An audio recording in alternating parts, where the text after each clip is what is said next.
ఆత్మయందు తీవ్రత గలవారై ప్రభువుని సేవించుడి. దేవునికి స్తోత్రం. హల్లెలూయా. ఇక్కడ ఉదయకాలం మనం ధ్యానం చేసినటువంటి రీతిగా ఆసక్తి విషయంలో ఎలా ఉండకూడదు చెప్పండి? మాంజులుగా ఉండకుండా ఆత్మయందు ఎలా ఉండాలి? తీవ్రత కలిగినటువంటి వారిగా ఉండాలి. ఆత్మయందు తీవ్రత కలిగి ఏం చేయాలట? ఏం చేయాలి చెప్పండి? ప్రభువుని సేవించాలట. ఈరోజు ఆయన్ని సేవించడం ద్వారా ఎలాంటి కార్యాలు పొందుకుంటాము? పిల్లలు ఆయన్ని సేవించడం ద్వారా ఎలాంటి కార్యాలు మనం పొందుకుంటాము, ఎలాంటి ఆశీర్వాదాలు మనం పొందుకుంటామో ఉదయకాలం మనం తెలుసుకున్నాం. దేవుడు మనతో మాట్లాడాడు. అవేంటో ఒకసారి గుర్తు చేస్తారా? దేవుని సేవించడం ద్వారా మనకు కలిగే ప్రయోజనాలు ఏంటో? మొట్టమొదటిగా దేవుని కనికరాన్ని పొందుకుంటాం. ఎన్ని తరాలు? 1000 తరాల వరకు ఆయన కనికరాన్ని పొందుకుంటాం. రెండవది ఏంటి చెప్పండి? ఆయన్ని సేవిస్తే మన దినాల్లో క్షేమాన్ని ఇస్తాడు, మన సంవత్సరాల్లో సుఖాన్ని కూడా ఆయన ఇస్తాడు. మూడవదిగా దేవుణ్ణి సేవించడం ద్వారా ఏంటి చెప్పండి? మన ఆహారాన్ని, పానాన్ని దీవిస్తాడు. అంటే ఫలభరితమైనటువంటి లోటు లేని జీవితాన్ని ఇస్తాడు, మనకి ఆరోగ్యాన్ని కూడా కలుగజేస్తాడు. నాలుగవదిగా ఏంటి చెప్పండి? ప్రతి ప్రమాదకరమైనటువంటి పరిస్థితి నుండి కూడా ఆయన మనల్ని తప్పిస్తాడు, రక్షిస్తాడు. ఐదవదిగా ఏంటి చెప్పండి? ఆయన శత్రువుల నుండి మనల్ని విడిపిస్తాడు, విజయాన్ని ఇస్తాడు. ఆరవదిగా ఉగ్రత నుండి తప్పిస్తాడు. ఏడవదిగా ఆయన ముఖ దర్శనాన్ని చేసుకునేటువంటి గొప్ప భాగ్యాన్ని కూడా ఆయన మనకి ఇస్తాడు. దేవునికి స్తోత్రం. ఇవన్నీ ఎప్పుడు జరుగుతాయి మన జీవితాల్లో అనేసనంటే ఆయన్ని సేవించడం ద్వారా జరుగుతాయి. మరి మనం అనుకోవచ్చు, సరేనండి, ఈ ఆశీర్వాదాలన్నీ విన్న తర్వాత నేను కూడా పొందుకోవాలనుకుంటున్నాను, ఆయన్ని సేవించడం ద్వారా వచ్చేటువంటి ప్రయోజనాలన్నీ నేను అనుభవించాలనుకుంటున్నాను, నా కుటుంబం అనుభవించాలనుకుంటున్నారు. మరి ఎలా సేవించాలండి? అసలు దేవుణ్ణి ఎలా సేవించాలో తెలిస్తే ఖచ్చితంగా మేము అలా ఆయన్ని సేవించి ఈ 7 ఆశీర్వాదాలు పొందుకుంటాం అన్నవారు ఒకసారి దేవుని స్తోత్రం చెప్తారా? హల్లెలూయా. మనం ఏదైనా ఒక పని చేయాలి అంటే అది ఎలా చేయాలో తెలుసుకుంటే ఖచ్చితంగా ఏం చేస్తాం చెప్పండి? చేయడానికి ఇష్టపడతాం, చేస్తాం కదా. అలాగనే ఈరోజు దేవుణ్ణి సేవించడం ద్వారా ఈ 7 ఆశీర్వాదాలు పొందుకుందాం అనుకుంటున్నాం. మరి ఎలా సేవించాలో కూడా మనం తెలుసుకోవాలి కదా.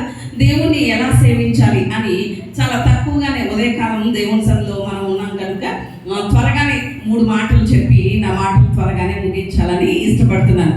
దేవుణ్ణి ఎలా సేవించాలి అనే విషయాన్ని మనం తెలుసుకుందాం. మొట్టమొదటిగా ఎలా సేవించాలని దేవుడు కోరుకుంటున్నాడు అనేసనంటే 2వ కీర్తన 11వ వచనం చదువుకుందాం.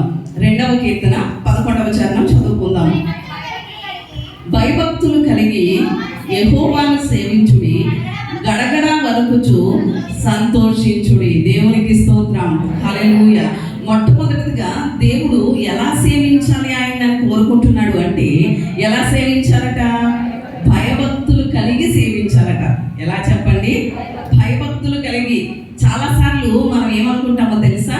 భయభక్తులు చూపకుండా దేవుని సన్నిధిలో మనం చూపవలసినటువంటి భయం కానీ భక్తి కానీ చూపకుండా ఏమనుకుంటాము అనేసానంటే ఏదో దేవుని సన్నిధికి వచ్చేసాం, ఆరాధన చేసేసాం, ప్రార్థన చేసేసాం, వెళ్ళిపోయాం అనేసని అనుకుంటూ ఉంటాం. అంటే దేవుడు మమ్మల్ని దీవించేస్తాడు, ఆశీర్వదించేస్తాడు అనేసని అనుకుంటాం. కానీ మనం చూపవలసినటువంటి భయభక్తులు చూపకుండా అది మనం చేసినటువంటి ఆరాధన, మనం దేవుణ్ణి సేవించడం ఆయన అంగీకరిస్తాడంటారా? ఏమాత్రం కూడా ఆయన అంగీకరించడు. మనం ఎలా సేవించాలి అనేసనంటే భయభక్తులు కలిగి దేవుణ్ణి సేవించాలి. మరి రోజు ఎంతవరకు మనం భయభక్తులు కలిగి దేవుణ్ణి సేవించగలుగుతున్నాం? ఎంతవరకు ఆయన సన్నిధిలో చూపవలసినటువంటి భయభక్తులు మనం చూపగలుగుతున్నాం అనేది ఎంతైనా కూడా మనల్ని మనం పరిశీలన చేసుకోవాలి. అందుకనే యోసేపు అంటాడు, ఆదికాండము 42వ అధ్యాయం 19వ వచనంలో చూస్తే యోసేపు అంటాడు ఒక మాట. ఏమనో తెలుసా? నేను దేవునికి భయపడేవాడను అంటాడు. ఏమంటాడు చెప్పండి? నేను దేవునికి భయపడేవాడను. పాపం చేయడం విషయంలో అయినా లేకపోతే దేవునికి ఆయాసకరమైన మార్గం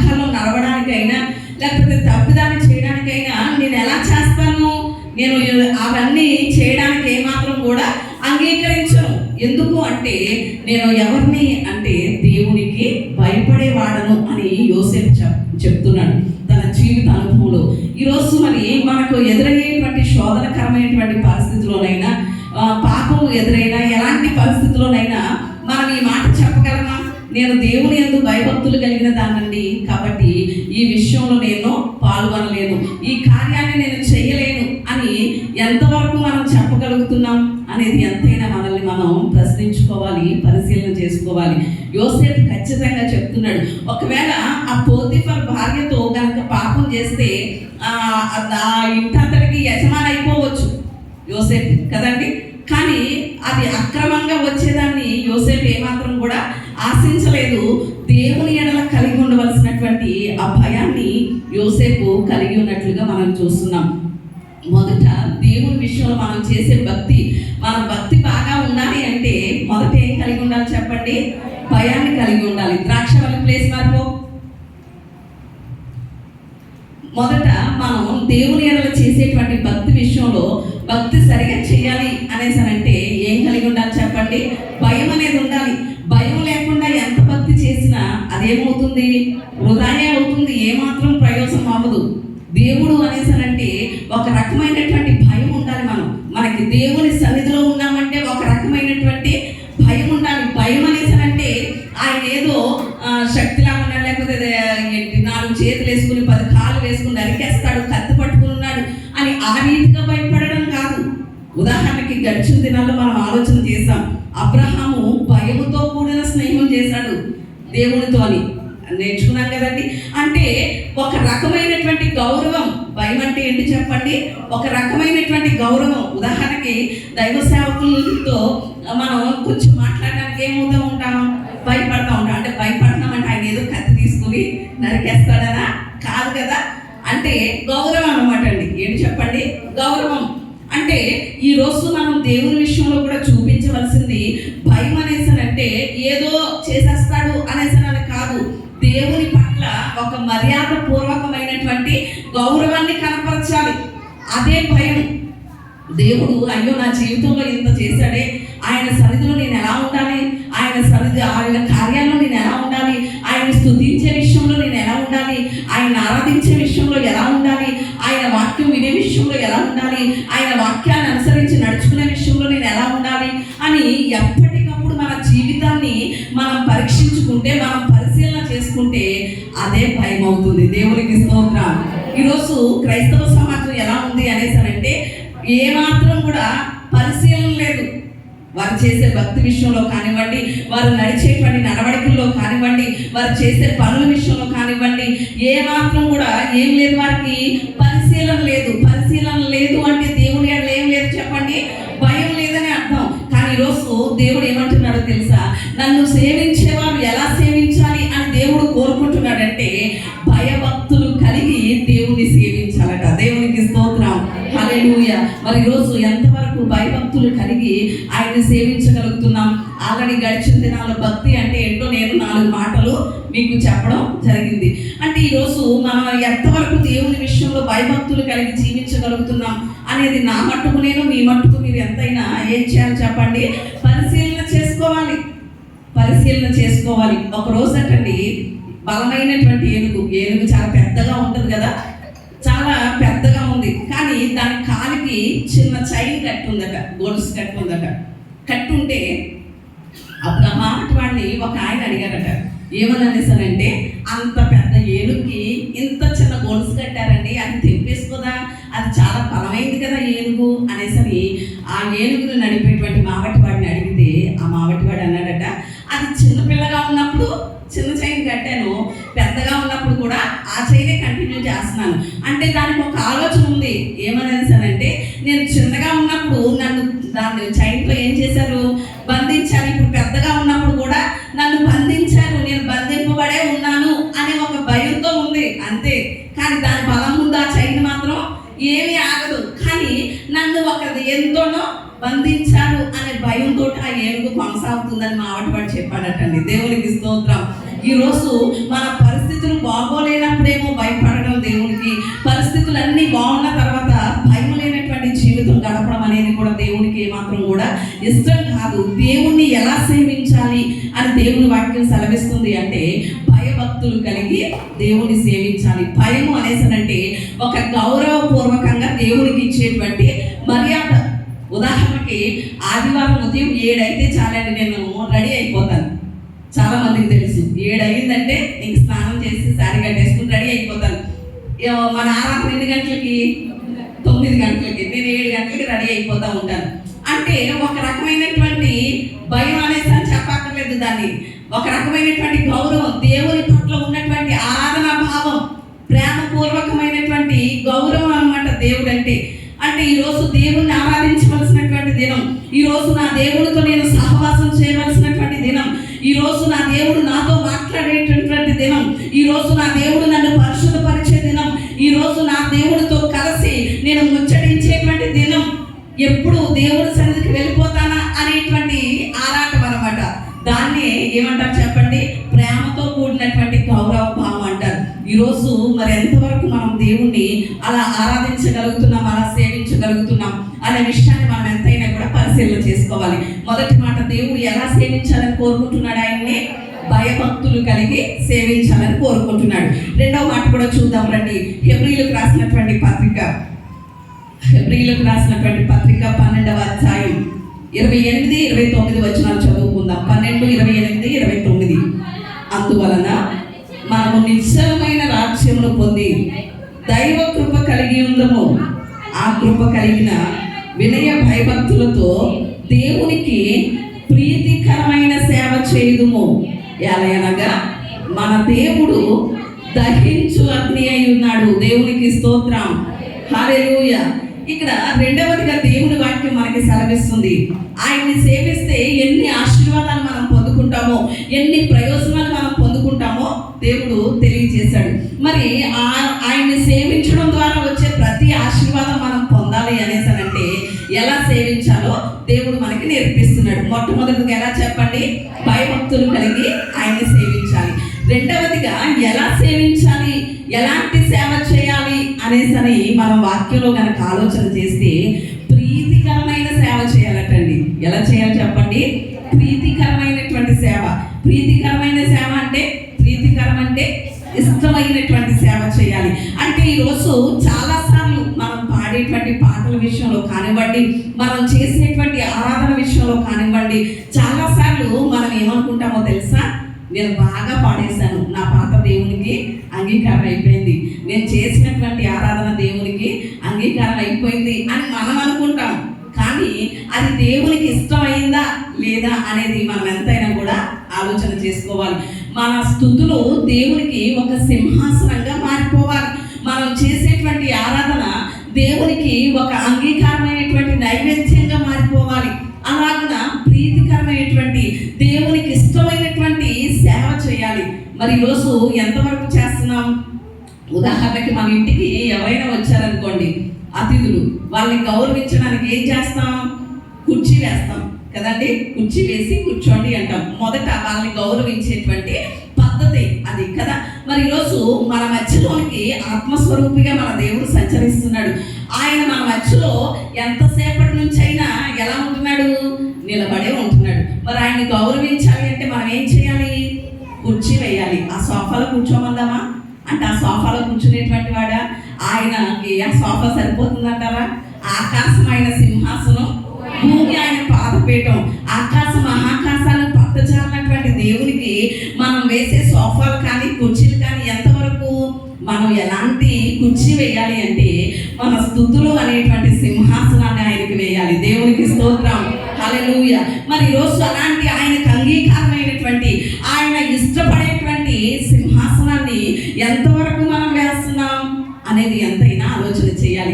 దేవునికి ఇష్టమైనవి ఏంటో కొన్ని మాటలు నేను రిఫరెన్స్ చూపించుకుంటూనే జ్ఞాపకం చేస్తాను. దేవునికి ఇష్టమైనవి ఏంటి అంటే, స్తుతి యాగం చేయడం అంటే దేవునికి చాలా ఇష్టం. ఏంటి చెప్పండి? స్తుతి యాగం చేయడం అంటే, స్తుతి యాగానికి మరొక పేరు కృతజ్ఞతలు చెల్లించడం. ఏంటి చెప్పండి?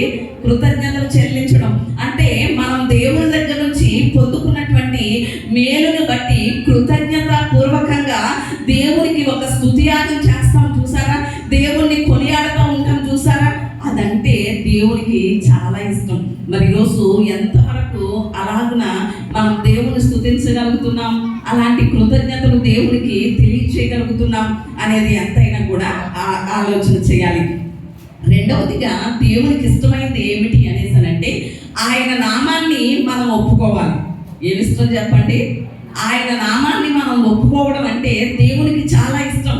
కానీ ఈరోజు ఎలా ఉంటుంది క్రైస్తవుల యొక్క పరిస్థితి, దేవుని బిడ్డల యొక్క పరిస్థితి ఎలా ఉంటుంది అనేసి అంటే ఈరోజు చాలా మంది దేవుని నామాన్ని ఏం చేయలేకపోతున్నారు చెప్పండి? ఒప్పుకోలేకపోతున్నారు. మేము దేవుని బిడ్డలమని చెప్పుకోలేనటువంటి పరిస్థితి. అంటే చెప్పుకోవడానికి సిగ్గుగా భావిస్తున్నారు, లేకపోతే మీరు నమ్మేసుకున్నారా అంటారు అనేటువంటి పరిస్థితి. కానీ దేవునికి ఏది ఇష్టం అంటే ఆయన నామాన్ని మనం ఒప్పుకోవడం అంటే దేవునికి చాలా ఇష్టం. మూడవదిగా జిహ్వ ఫలాలు అర్పించడం అంటే దేవునికి చాలా ఇష్టం. దేవునికి స్తోత్రం. ఏంటి చెప్పండి? జిహ్వ ఫలాలు. జిహ్వ అంటే నాలుక. అంటే మన నాలుకతో ఎల్లప్పుడూ దేవుని స్తుతించడం, మన నాలుక మీద ఎల్లప్పుడూ దేవుని గురించినటువంటి స్తుతి ఉండడం అంటే దేవునికి ఏంటి చెప్పండి? చాలా ఇష్టం. మరి ఎంతవరకు అలాగే జిహ్వ ఫలాలు అర్పించగలుగుతున్నాం అనేది ఎంతైనా ఆలోచన చేయాలి. నాలుగవది ఏమిటి అనేసి అంటే ఉపకారం చేయడం అంటే దేవునికి చాలా ఇష్టం. ఏంటి చెప్పండి? ఉపకారం చేయడం అంటే సాటి మనిషికి అవసరతలో ఉన్నటువంటి వారికి మనం ఏం చేయాలి? ఉపకారం. అంటే మనకి చేతనైనంత మట్టుకే, మన సామర్థ్యాన్ని మించి ఏమీ కాదు. మనకి మన సామర్థ్యాన్ని బట్టే, మన స్తోమతను బట్టే మనం ఇవ్వగలిగినంతే వారి ఆపదలో కానీ, వారి కష్టంలో కానీ, వారి అవసరంలో కానీ వారికి ఉపకారం చేయడం అంటే దేవునికి ఏంటి చెప్పండి? చాలా ఇష్టం. అంటే మన యొద్ద నుండి ఉపకారం పొందుకోదగినటువంటి పరిస్థితిలో ఉన్నటువంటి వారు మనకి కనబడినప్పుడు ఖచ్చితంగా మనం ఏం చేయాలి? ఉపకారం అనేది చేయాలి. ఇది దేవునికి ఇష్టం. ఐదవది ఏమిటి అంటే ధర్మం చేయడం అంటే దేవునికి ఇష్టం. ఏంటి చెప్పండి? ధర్మం చేయాలి. ధర్మం ఈరోజు ఎలా ఉంటుంది అనేసి అంటే ధర్మం కొంతమంది చేస్తున్నారు, కానీ ఎక్కడికి వెళ్ళిపోతుంది వారు చేసే ధర్మం అంటే ఫ్లెక్సీలోకి వెళ్ళిపోతుంది, యూట్యూబ్లోకి వెళ్ళిపోతుంది. కానీ దేవుడు చెప్పిన మాట ఏంటి? మీరు ధర్మం చేసేటప్పుడు ఒక చేతితో చేసింది మరొక చేతికి కూడా తెలియకూడదు, అంత మరుగుగా ఉండాలి. కానీ ఈరోజు చేసేటువంటి ధర్మం ఎలా అయిపోతుంది చెప్పండి? చాలా పబ్లిసిటీ అయిపోయేటువంటి పరిస్థితి. అలా అయిపోతే దాని ఫలం ఇక్కడే వచ్చేస్తుంది తప్ప పరలోకంలో మనం పొందుకోలేం. ఈ 5 అంటే దేవునికి చాలా ఇష్టం. కాబట్టి ఈరోజు దేవుడు మన దగ్గర నుంచి ఆశించేది ఎలా సేవించాలని ఆయన కోరుకుంటున్నాడంటే మొట్టమొదటిగా ఆయన్ని భయభక్తులు కలిగి సేవించాలని కోరుకుంటున్నాడు. రెండవ దానికి ఇష్టమైనది ఏంటి అంటే ప్రీతికరమైనటువంటి సేవ. అంటే ఆయనకి ఇష్టమైనటువంటి సేవ అంటే హృదయపూర్వకంగా దేవుణ్ణి స్తుతించడం, హృదయపూర్వకంగా దేవుణ్ణి ఆరాధన చేయడం అంటే దేవుడు కోరుకుంటాడు. చాలా చోట్ల బైబిల్లో మీరు చూడండి, ఆయన ఆరాధించేటప్పుడు కానీ, ఆయన సేవించేటప్పుడు కానీ మీరు పూర్ణ హృదయంతో, మీ హృదయపూర్వకంగా, పూర్ణ మనస్సుతో, పూర్ణ ఆత్మతో ఆయన్ని సేవించండి, ఆయన ఆరాధించండి అనే ఉంటుంది బైబిల్లో ఎక్కువ సార్లు కదండి. అంటే ఒక్క విషయం ఆలోచన చేయాలి. చాలాసార్లు యెషయా గ్రంథంలో ప్రవచనం ఉన్నట్లుగా మనం చాలాసార్లు దేవుణ్ణి ఎలా ఆరాధించట్లేదు అంటే హృదయపూర్వకంగా ఆరాధించట్లేదు. మనసులో ఒకటి ఉంటుంది, బయటికి మన పెదాల మీదకి ఒకటి వస్తుంది.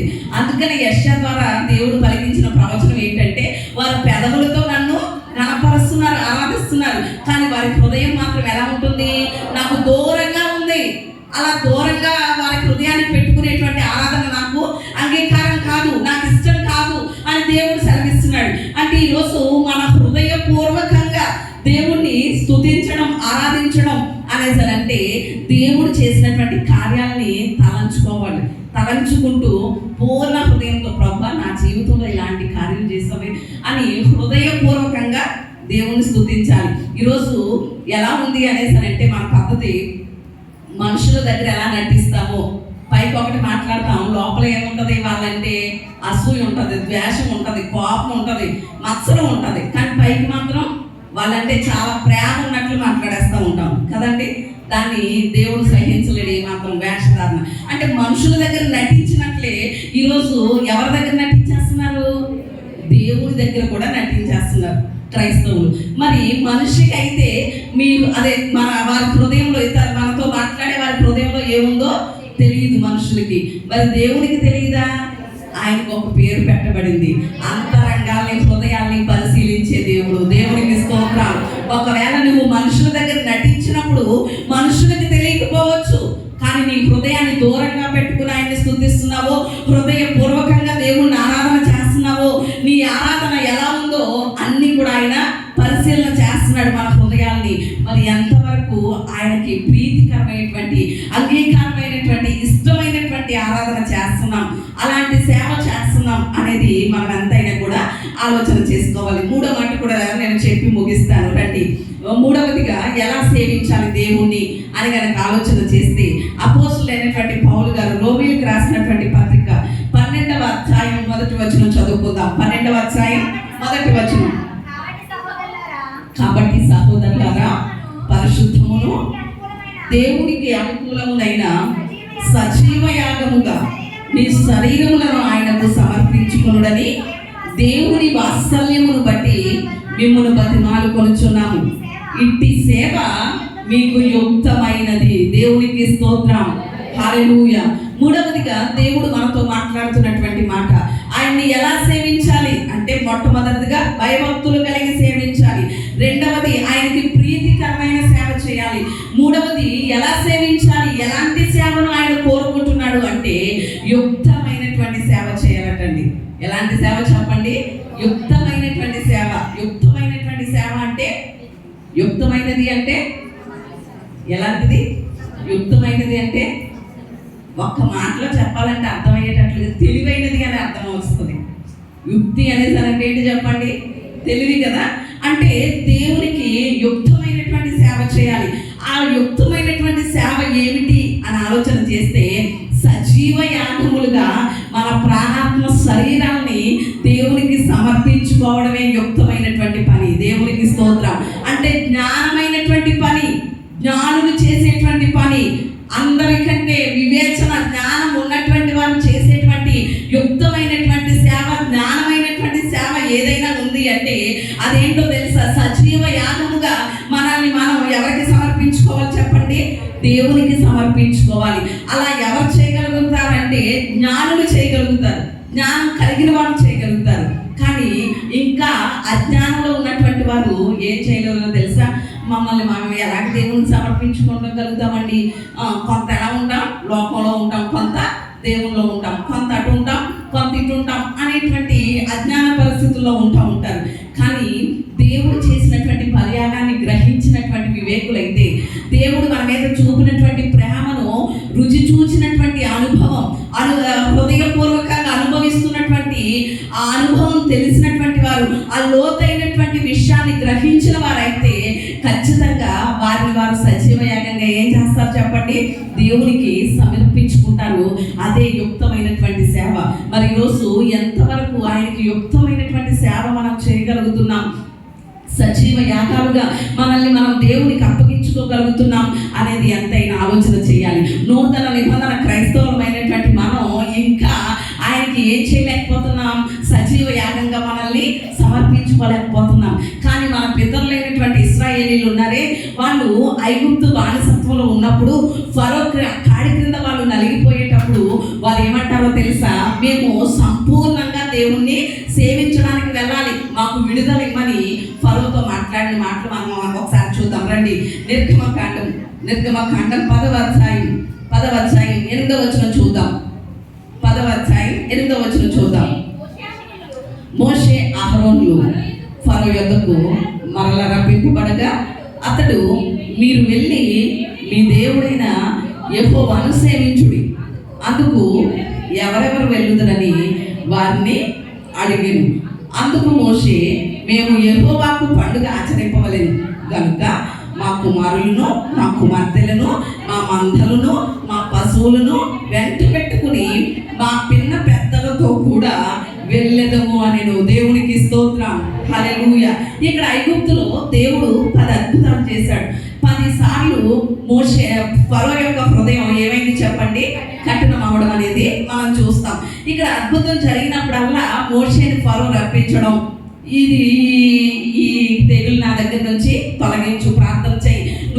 విడిపించినట్లుగా నేను మిమ్మల్ని విడిపించేస్తాను, పంపించేస్తాను అనడం. ఆ అవసరత తీరిపోయిన తర్వాత, ఆ తెగుల నుంచి విడిపించబడిన తర్వాత మళ్ళా ఏమనేవాడు, నేను మిమ్మల్ని పంపను అనేసి అని అనడం ఇలా జరుగుతూనే వస్తుంది. ఒకరోజు మరలా మోషేని పిలిచాడు ఫరో. పిలిచి మీరు ఎక్కడికి వెళ్ళాలి, ఎందుకు వెళ్ళాలి అని అడిగాడు. మా దేవుణ్ణి మేము సేవించడానికి వెళ్ళాలి అని మోషే చెప్పాడు. అప్పుడు ఫరో అడుగుతున్నటువంటి మాట ఏమన్నా తెలుసా, ఎవరెవరు వెళ్ళాలి అనేసి అని అన్నాడు. అనేసానంటే మోషే ఏం సమాధానం ఇచ్చాడు చూడండి. మేము వెళ్ళాలి, మా భార్యలు, మా కుమారులు, మా కుమార్తెలు, మా పశువులు, మా మందలు, మాకు కలిగిన సమస్తము కూడా దేవునికి సమర్పించుకోవాలి, దేవునికి సేవ చేయాలి, దేవునికి పండుగ ఆచరించాలి, దేవుని సన్నిధిలో మేము కనబడాలి, మా కుటుంబ పరంగా సంపూర్ణంగా కనబడాలి అని మోషే చెప్పడం జరిగింది. అక్కడ మొదటిసారిగా ఫరో ఏమంటున్నాడు అనేసనంటే, ఒకసారి 10వ అధ్యాయము 24-11 చూడండి. 10-11 పురుషులైన మీరు మాత్రము వెళ్ళి యెహోవాను సేవించుడి, మీరు కోరినది అదే కదా అని వారితో అనగా ఫరో సముఖము నుండి వారు వెళ్ళగొట్టబడ్డారు. ఇక్కడ ఫరో ఎవరికి సాదృశ్యంగా కనిపిస్తున్నాడు అంటే సాతానికి సాదృశ్యంగా కనిపిస్తున్నాడు. ఈరోజు మనం సంపూర్ణమైనటువంటి సజీవ యాగముగా దేవునికి సమర్పించుకోకుండా చాలాసార్లు మనకి అపవాది ఏం చేస్తూ ఉంటాడు చెప్పండి, ఆటంకాలు కలిగిస్తూ ఉంటాడు. దేవుని సన్నిధిలో మనల్ని మట్టుకు మనం సజీవ యాగంగా సమర్పించుకోకుండా, సంపూర్ణ కుటుంబంతో దేవుణ్ణి ఆరాధించకుండా చాలాసార్లు ఏం చేస్తాడు అపవాది, ఆటంకాలు కలిగిస్తూ ఉంటాడు. ఇక్కడ మొదట ఫరో ఏమంటున్నాడంటే, సరే నేను మిమ్మల్ని పంపిస్తాను, ఎవరు వెళ్ళండి, పురుషులైన మీరు మాత్రం వెళ్ళండి చాలు, మీ పిల్లల్ని, భార్యల్ని, పశువుల్ని, మందల్ని ఏం చేయండి, ఇక్కడ విడిచిపెట్టేయండి అన్నాడు. వాళ్ళు ఒప్పుకున్నారా చెప్పండి, ఒప్పుకోలేదు. అంటే దేవుణ్ణి సేవించడం అనేది ఎంత అవసరమో ఎవరికి తెలిసింది చెప్పండి, మన పితరులకు తెలిసింది. మరి ఈరోజు మనల్ని కనుక మనం పరిశీలన చేసుకుంటే దేవుణ్ణి ఆరాధించడానికి మనం ఎలా వస్తున్నాం, భర్త వస్తే భార్య రాదు, భార్య వస్తే భర్త రాడు, భార్య భర్తలు వస్తే పిల్లలు రారు, పిల్లలు వస్తే పెద్దలు రారు. అంటే ఇలా సగం సగంగానే కొంత వరకే సంపూర్ణంగా దేవునికి ఏం చేయలేకపోతున్నాం, సేవ చేయలేకపోతున్నాం. మనం సజీవ యాగంగా దేవునికి సమర్పించుకోవడం అంటే మనం కానివ్వండి, మన కుటుంబం కానివ్వండి, మనకి కలిగినది కానివ్వండి, అంతా ఎక్కడుండాలి, దేవుని సన్నిధిలో ఉండాలి. దేవునికి స్తోత్రం. అప్పుడు మరలా రెండవసారి పిలిపించాడు. మరలా తెగులు వచ్చినప్పుడు 10వ అధ్యాయములో 24 చూడండి ఒకసారి. 24 వచనం, ఫరో మోషేను పిలిపించి మీరు వెళ్ళి యెహోవాను సేవించుడి, మీ మందలు, మీ పశువులు మాత్రమే ఇక్కడ ఉండాలి, మీ బిడ్డలు మీతో వెళ్ళవచ్చును అన్నాడు. అంటే రెండవసారి ఏమనుకున్నాడంటే, సర్లే మీ పురుషులైనటువంటి మీరు మాత్రమే వెళ్ళండి అంటే వీళ్ళు ఒప్పుకోవట్లేదు కదా, కాబట్టి మీ కుటుంబాలు వెళ్ళండి, కానీ మీకు కలిగినటువంటి ఆస్తి, మందలు, పశువులన్నీ ఏం చేయండి, ఇక్కడ విడిచిపెట్టేయండి అన్నాడు. అప్పుడు ఒప్పుకున్నారా వాళ్ళు? ఒప్పుకోలేదు. ఎందుకంటే మా దేవుని సన్నిధిలో మేము గట్టిగా కనిపించకూడదు, మా దేవునికి ఏం సమర్పించాలో, మా దేవునికి ఏ కానుకలు అర్పించాలో, ఏ పశువులు బలిగా అర్పించాలో ఇవన్నిటినీ మేము అర్పించాల్సిందే. మా దేవుని సన్నిధిని వట్టి చేతులతో కనబడడం మాకు ఇష్టం లేదని వీళ్ళు ఏం చేయలేదు చెప్పండి, అలా కనిపించడానికి, అలా వెళ్ళడానికి ఒప్పుకోలేదు. అప్పుడు కడకి ఏం చేశాడు అనేసానంటే 26 చూడండి ఒకసారి. 26 వచనం, మా పశువులు మాతో కూడా రావాలి, ఒక్క డెక్కైనా కూడా విడవబడకూడదు, మా దేవుడైన యెహోవాను సేవించుటకు వాటిలో నుండి మేము తీసుకోవాలి అని ఇశ్రాయేలీయులు చెప్పినటువంటి సమాధానం ఎంత బాగుందో చూడండి. ఈరోజు మరి అలాంటి సమర్పణ మనకు ఉందా? అతి సజీవ యాగంగా మనం దేవుని సన్నిధిలో సమర్పించుకుని యుక్తమైనటువంటి సేవ దేవునికి చేయగలుగుతున్నామా? వారు ఎంతైతే అలా పట్టుబట్టారో అలాగే ఫరో పంపించడం జరిగింది. 12వ అధ్యాయం 31 చూడండి ఒకసారి. నిర్గమకాండం 12వ అధ్యాయం 31 చూడండి ఒకసారి. ఆ రాత్రి వేళ ఫరో మోషే అహరోనులను పిలిపించి వారితో, మీరును ఇశ్రాయేలీయులను లేచి నా ప్రజల మధ్య నుండి బయలు వెళ్ళుడి, మీరు చెప్పినట్లు పోయి యెహోవాను సేవించుడి, మీరు చెప్పినట్లు మీ మందలను, మీ పశువులను తీసుకొని పోవుడి, నన్ను దీవించుడని చెప్పాను. దేవునికి స్తోత్రం, హల్లెలూయా. వీళ్ళు సజీవ యాగంగానే దేవునికి సేవ చేయాలి, మా సంపూర్ణంగానే మేము దేవునికి సేవ చేయాలి అని ఇశ్రాయేల్ని పట్టుబట్టినప్పుడు మొదట ఆటంకాలు ఏర్పడ్డాయి, అభ్యంతరాలు ఏర్పడ్డాయి. తర్వాత వీరి యొక్క హృదయంలో ఉన్నటువంటి ఆశ ఎవరికి తెలుసు? దేవునికి తెలుసు. ఈ రోజు కనుక నీవు కూడా హృదయపూర్వకంగా సజీవ యాగంగా నేను దేవునికి సేవ చేయాలనుకుంటున్నాను, సంపూర్ణమైనటువంటి కుటుంబంతో దేవుణ్ణి ఆరాధించాలనుకుంటున్నాను, నా సంపూర్ణమైనటువంటి కుటుంబం దేవుని సన్నిధిలో కనబడాలనుకుంటున్నాను అని హృదయపూర్వకంగా నువ్వు కనుక ఆశపడితే తప్పనిసరిగా ఏం చేస్తారు చెప్పండి? నా దేవుడు ఆశగల నీ ప్రాణాన్ని తృప్తిపరచువాడై ఉన్నాడు. దేవునికి స్తోత్రం, హల్లెలూయా. ఈ ఇశ్రాయేలీయులు ఆశపడిన రీతిగా అక్కడ మహాఘోషణ కలిగింది ఐగుప్తులో. తొలి సంతానం అంతా కూడా హతం చేయబడింది. అప్పుడు ఫరో మోషేని పిలిచి ఏమంటున్నాడు చెప్పండి? అయ్యో ఏమి వదలొద్దు, మీరు వెళ్ళిపోండి, మీ బిడ్డలు వెళ్ళిపోండి, మీ పశువులు మీ మందలు అన్నింటినీ ఏం చేయండి, తీసుకెళ్ళిపోండి, నన్ను మాత్రం దీవించాడు బాబోయ్ అని ఏం చేశాడు చెప్పండి? వాళ్ళకి విడుదల అనేది ఇవ్వడం మనం చూస్తున్నాం. ఈరోజు అలా మన సజీవ యాగంగా సంపూర్ణంగా దేవునికి సమర్పించుకునేటువంటి సేవ మనం ఎంతవరకు చేయగలుగుతున్నాం అనేది ఎంతైనా కూడా ఆలోచన చేసుకోవాలి.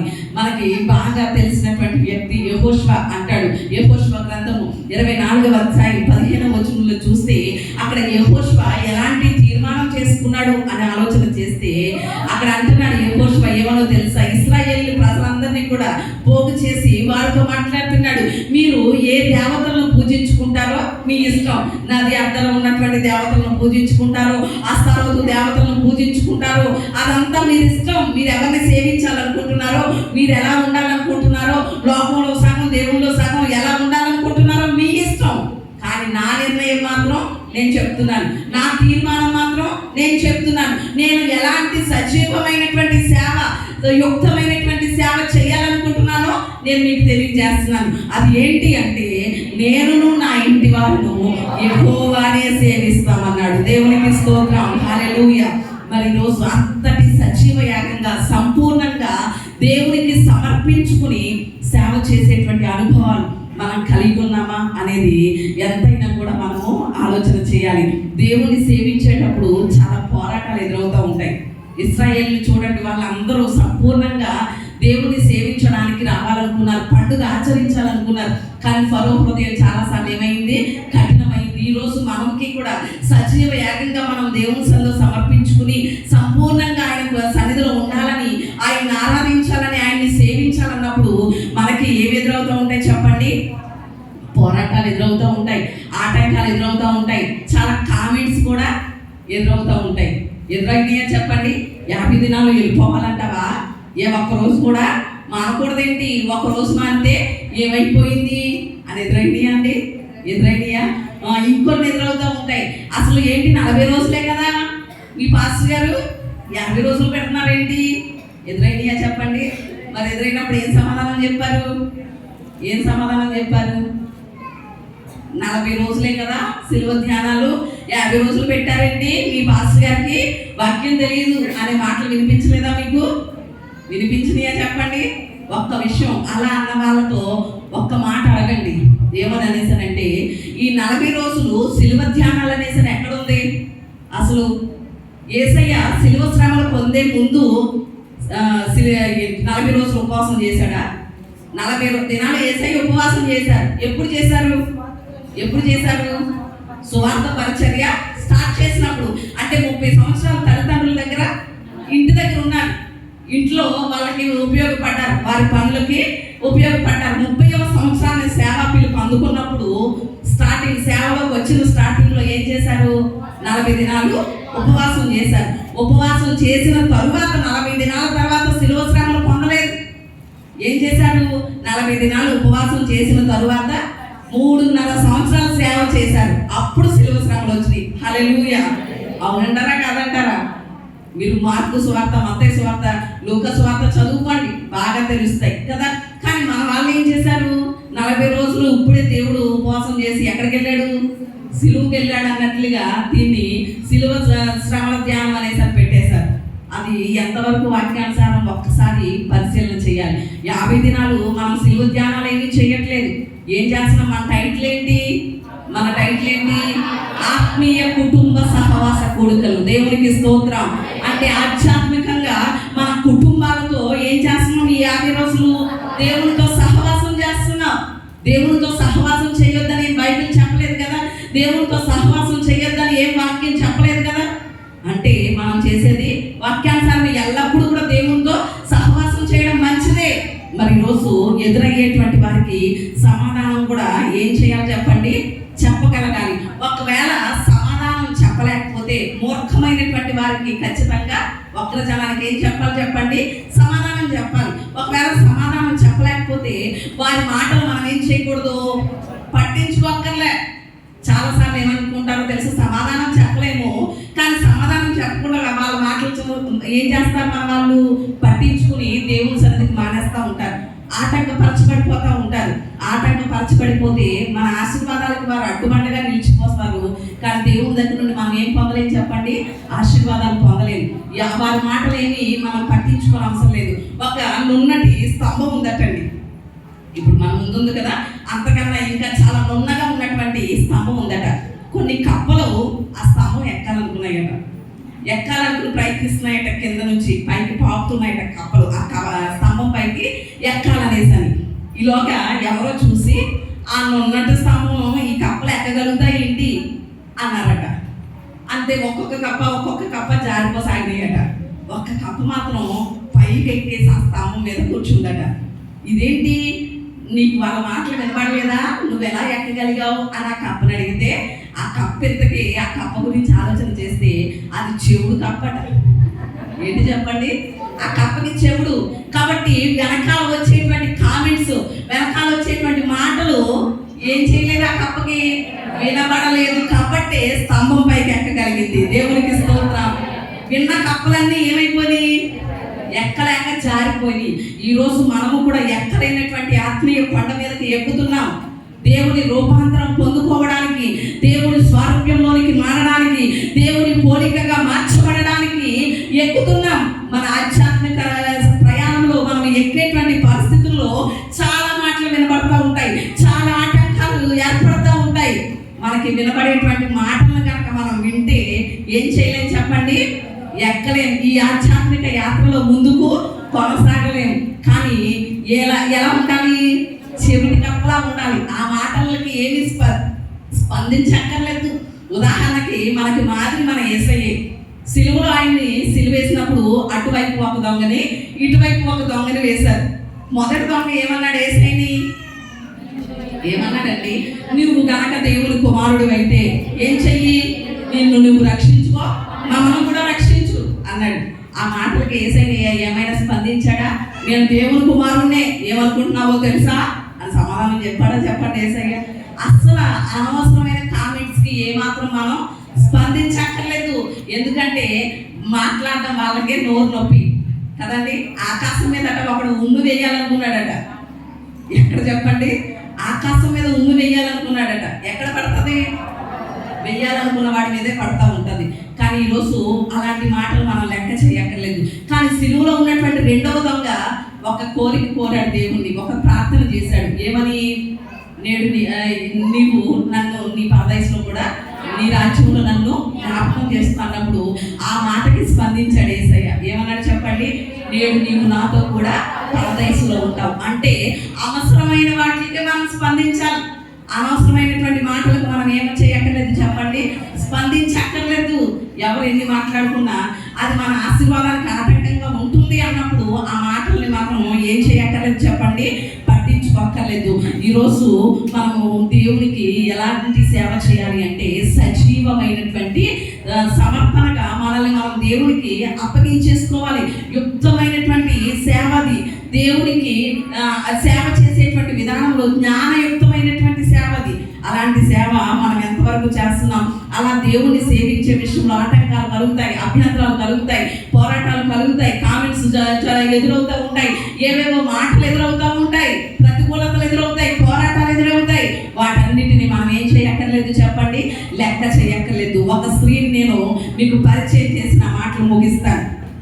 ఒక సంఘంలో ఒక స్త్రీ ఉందటండి. ఆ సంఘంలో సభలు ఏర్పాటు చేసి వేరొక సేవకుల్ని పిలిస్తే ఆ సేవకులు అక్కడికి వెళ్ళినప్పుడు ఆ పాస్టర్ గారు ఆ స్త్రీ గురించి చెప్తున్నారు. ఆవిడ్ని బహుశా ఏమనాలి అంటే ఈ తరం అన్న అనాలి. ఈ తరంలో ఉన్నటువంటి అన్న అనాలి. ఎందుకు అనాలి అనేసానంటే ఆ స్త్రీ గురించి సేవకులు చెప్తున్నటువంటి సాక్ష్యం ఏమిటి అనేసానంటే, ఈ సహోదరుడి మా సంఘానికి వస్తారు, కలిగినటువంటి 20 సంవత్సరాల క్రితం ఒక తీర్మానం చేసుకుందట. ఆ స్త్రీ ఏమని తీర్మానం చేసుకుంది అంటే, దేవుని మందిరం దాటి నేను బయటికి వెళ్ళను అని తీర్మానం చేసుకుందట. అలా 20 సంవత్సరాలు అయిందట. ఇప్పటికి మందిరం నుంచి బయటికి ఏమవ్వలేదు చెప్పండి, అడుగు పెట్టలేదట. మందిరం అంటే ఇప్పుడు ఉదాహరణకి ప్రహారీ ఉంది కదా, ప్రహారీ దాటి రోడ్డు మీదకి అనమాట అండి, కింద పైన ఉండడం అంతే. మందిరం దాటి రోడ్డు మీదకి అడుగు పెట్టలేదట. అప్పటికే 20 సంవత్సరాలు అయిపోయిందట. అలా తన తీర్మానాన్ని కొనసాగిస్తూ ఉంది. అలా కొనసాగించేటప్పుడు ఆటంకాలు రాలేదంటారా? ఆ స్త్రీకి పోరాటాలు రాలేదంటారా? చాలా మాటలు ఎదుర్కొంది. ఏ దేవుడు ఇలా ఉండిపోమన్నాడా, కుటుంబాన్ని విడిచిపెట్టేమన్నాడా, బిడ్డల్ని విడిచిపెట్టేమన్నాడా అని ఎన్నో మాటలు వచ్చినాయి. కానీ ఆమె మాత్రం అలా దేవుని సన్నిధిలో సమర్పించేసుకుంది. కనీసం ఆ గ్రౌండ్లో సభలు పెట్టారట పాస్టర్ గారు 3 రోజులు. ఆ సభల దగ్గరకు కూడా వెళ్ళలేదట ఆమె. ఎక్కడికి వెళ్ళలేదు చెప్పండి? ఆ సభల దగ్గరికి కూడా వెళ్ళలేదట. దేవుని మందిరపు గేటు దాటి బయటికి వెళ్ళలేదట. పాస్టర్ గారు ఎప్పుడు చూసినా ప్రార్థనలోనే కనిపిస్తుందట. పాస్టర్ గారు చెప్తున్నారు, నేను కానీ నా భార్య కానీ అలాంటి సమర్పణ చేసుకోలేకపోయాం. కానీ మా సంఘంలో ఉన్నటువంటి ఆ సహోదరి మాత్రం అలాంటి సమర్పణ చేసుకుని గడిచినటువంటి 20 సంవత్సరాల నుంచి కూడా అలాగే కొనసాగుతుంది. ఆమె ఎప్పుడు పడుకుంటుందో మాకు తెలియదు, ఎప్పుడు లేస్తుందో కూడా తెలియదు. కానీ ఎప్పుడు చూసినా దేవుని సన్నిధిలో ప్రార్థనలోనే ఉంటుందట. ఆమె ఆ సహోదరి యొక్క కుమారుడికి పెళ్లి జరిగిందట. ఆ పెళ్లి దేవుని మందిరంలో జరిగింది కాబట్టి ఆ పెళ్లి చూసిందట. ఇక పెళ్లి అయిన తర్వాత కొడుకు దగ్గరకు కూడా కనీసం 2 రోజులు ఉండొద్దామని కూడా వెళ్ళలేదట. ఒకటే మాట అంటుందట ఆ సహోదరి, అమ్మ వెళ్ళొచ్చు కదా కొడుకు దగ్గరికి, కొత్తగా పెళ్లి అయింది కదా 2 రోజులు వెళ్ళరా అంటే ఒకటే మాట చెప్తుందట ఆ సహోదరి. ఏమన్నా తెలుసా? నేనంటూ మందిరం గేటు దాటాలి అంటే అది నేను చనిపోయినప్పుడే దాటాలని చెప్పిందట. దేవునికి స్తోత్రం. ఏం చెప్పింది చెప్పండి? నేను మందిరం గేటు దాటాలి అంటే, నా అడుగు బయట పెట్టాలి అంటే అది నేను చనిపోయినప్పుడే తప్ప నేను బ్రతకుండగా జరగకూడదు అని ఖచ్చితంగా దేవుని సన్నిధిలో సజీవ యాగంగా ఆమె సమర్పించేసుకుంది. ఒకప్పుడు ఆ సంఘం అట 50 మంది ఉండేవారట. ఇప్పుడు ఎంతమంది అయ్యారంటే 500 మంది అయ్యారట. దేవునికి స్తోత్రం. ఎంతమంది ఉండేవారట అండి? ఒకప్పుడు 50 మంది ఉండేవారట. ఇప్పుడు ఎంతమంది అయ్యారు? 500 మంది అయ్యారు. కారణం ఏమిటి అంటే ఆమె సమర్పించుకుని దేవుని సన్నిధిలో ఎల్లప్పుడూ రేయింపగళ్ళు ప్రార్థనలు చేస్తుంది, ఉపవాసాలు చేస్తుంది. దేవుని సన్నిధిలో తను తాను సజీవ యాగంగా సమర్పించేసుకుని దేవునికి సేవ చేస్తుంది. ఈ రోజు మా సంఘం ఇంత ఆశీర్వాదకరంగా దీవెనకరంగా ఉండడానికి కారణం ఆ సహోదరైన సేవకుడు ఏమి ఇవ్వగలిగాడు చెప్పండి?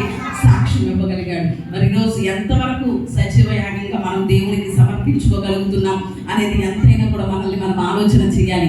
దేవునికి అది ఈ సజీవ యాగంగా సమర్పించుకోవడం అనేది జ్ఞానయుక్తమైనటువంటి సేవ. మరి ఎంతవరకు అలా చేయగలుగుతున్నాం? దేవుణ్ణి సేవించడం ద్వారా ఎలాంటి ప్రయోజనాలు కలుగుతాయో మనం చూసాం. మరి దేవుణ్ణి సేవించడం ద్వారా వచ్చే ఆశీర్వాదాలన్నీ మనం పొందాలి అంటే దేవుణ్ణి ఎలా సేవించాలో మనం నేర్చుకున్నాం. మొట్టమొదటికి ఎలా సేవించాలి చెప్పండి? భయభక్తులు కలిగి దేవుణ్ణి సేవించాలి. రెండవది ప్రీతికరమైన సేవ చేయాలి, అంటే దేవునికి ఇష్టంగా మనం దేవుణ్ణి సేవించాలి. మూడవది ఏంటి చెప్పండి? యుక్తమైనటువంటి సేవ చేయాలి. యుక్తమైనటువంటి సేవ అంటే సజీవ యాగంగా మనల్ని మనమే సమర్పించుకోవాలి దేవునికి. అలాంటి సేవ యుక్తమైనది. కాబట్టి ఈరోజు ఇలాగున కనుక మనం దేవుని సేవించగలిగితే, దేవుణ్ణి సేవించడం ద్వారా వచ్చేటువంటి ఆ 7 ఆశీర్వాదాలు దేవుడు మనకు అనుగ్రహిస్తాడు. అట్టి కృప దేవుడు మనందరికీ దయచేయును గాక. ఆమేన్. బైబిల్ క్వశ్చన్స్ చెప్పేస్తున్నాను, చూడండి ఒకసారి. గడిచినటువంటి రాత్రి ఇచ్చినటువంటి